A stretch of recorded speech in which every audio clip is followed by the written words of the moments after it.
Hey guys, Rhett here. What's going on? Thanks for watching. I'm at my client Jake's 18th rental property, and he's done all that in about 28 months. I had Jake on the channel, guys, maybe 12 to 16 months ago. We did an interview with Jake. He had about 4 units. Since then, he's added roughly another 14 or 15. I'm not sure exactly which one. But Jake has this house, guys. He purchased it for $69,900. It needed $9,500 worth of work.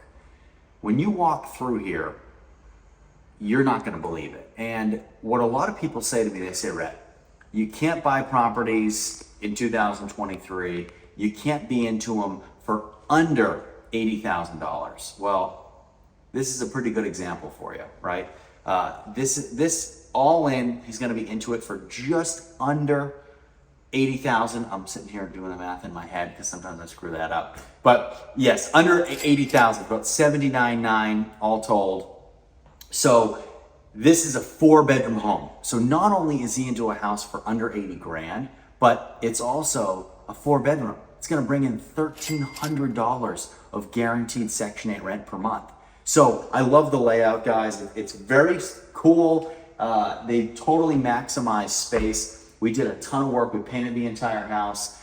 We did work to the floor. We painted the entire deck. We did siding work. We painted all the bricks. We did some foundational work on the outsides, and it all added up, and then plus all the Section 8 items. So a little under $10,000 total for the work.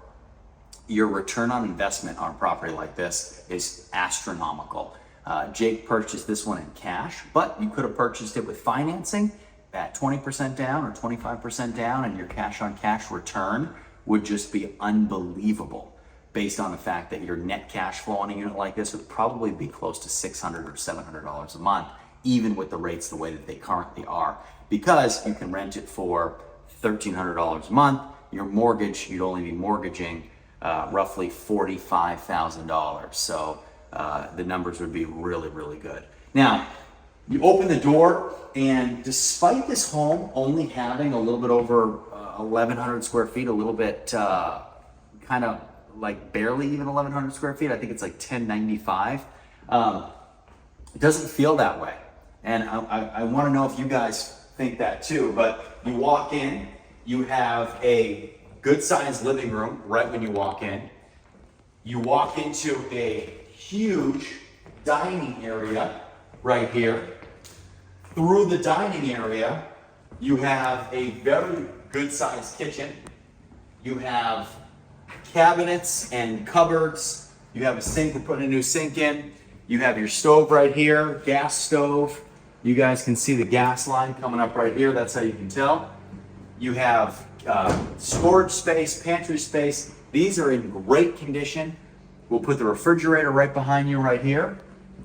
And then you come over here to the back, the rear of the home. This is where you can do whatever you want. I mean, you can have laundry here. You can do whatever you want in here. We'll put laundry hookups in here as well. This can be another den. It can be storage, whatever you want.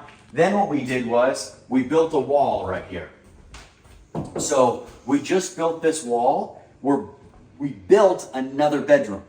So we built bedroom number 4. This is the 4th bedroom. We built our closet. As you guys know, you need a closet in all your bedrooms. We moved some electrical around too to make sure that the electrical could be facilitated in here as well. But now we have a fully functional bedroom that is at the rear of the house that otherwise was not here, without sacrificing this other area. So originally you walk off the back of the house and you have this big old room, right? We didn't want to totally sacrifice that and make one huge, long, weird bedroom, when this would be a great little sunroom too, right off your back deck. We have the landscapers here right now. But this would be a nice room. You could set up a table. You could have coffee in here in the mornings, read the paper or read the iPad. Now I say paper as if anybody still reads that. But this is a really good space. And you guys, when you're buying rental property and you're doing these rehabs, you need to understand the value of bonus space. We don't want to sacrifice all the bonus space in a house if we don't have to.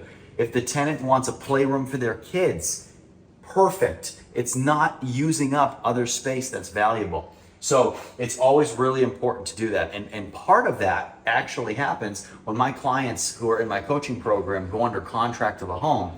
We send our contractors out. Our contractors go through the home completely and they say, Rhett, we need to do this. And they get with the client and say, look, we have to do this. We should do this. This is how this thing should be done. So we're always brainstorming on ways to add productive value to homes. In this instance, we kept the bonus room that was originally here, but we added a ton of value in rental value and home value.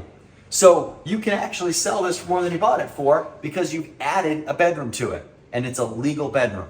So keep that in mind, guys. Always, always, always. I know you guys are always super smart, and when you watch these videos, I know your wheels are always turning. Just don't forget, if you ever think of something and say, Rep, well, could we have done this? Please put it in the comments below. I'd love to hear what your thoughts are. So let's go back up to the front of the house and check out some of the bedrooms. So right off of the main living room, we have bedroom number 1. So bedroom number 1 has new vinyl windows, which are great. We have our closet right here as well. Everything looks really nice in here. Nice high ceilings, really good sized bedroom. We go from bedroom 1 into bedroom 2. Now, there is another way into bedroom 2. That's not the only way. But we have our closet. Again, we have new vinyl windows. And then we have bedroom 3. So, bedroom number 3, you can get into from the hallway. Hallway's right here. We have a nice big bathroom right here as well. Toilet, vanity, shower tub combo. So all that stuff right here. You have your bedroom number 3. And then originally, we had our bonus room off the back. Well, now, this is a bedroom. But we didn't obviously want your only way into this bedroom being through that bedroom. So that's why we built this wall here and created this room here. So you add value, you create a 4-bedroom unit, just like we always talk about, and on the channel, we're always looking to add value, and you see it. And that's why I love showing you guys such different homes all the time, or different, maybe it's all the same. But, you know, I want to show you that if you're creative and you're doing it with the right people and you understand what the target market needs and wants in that particular market, you make money. So here is a perfect example of how we understand our target market needs more bedrooms. We create another bedroom. We also understand that our target tenants and the kind of tenant that we look for, they also want bonus space. So we keep it. Everything you do, you have to understand, we're running a business. How can you create a functional business while at the same time help other people? You're looking at it, right? Guys, if you want to do this, send me an email in the description below. I'd love to help you on your journey. It's all about the first one. I promise you, you can do it. Send me an email. We'll get you started. We'll see you next.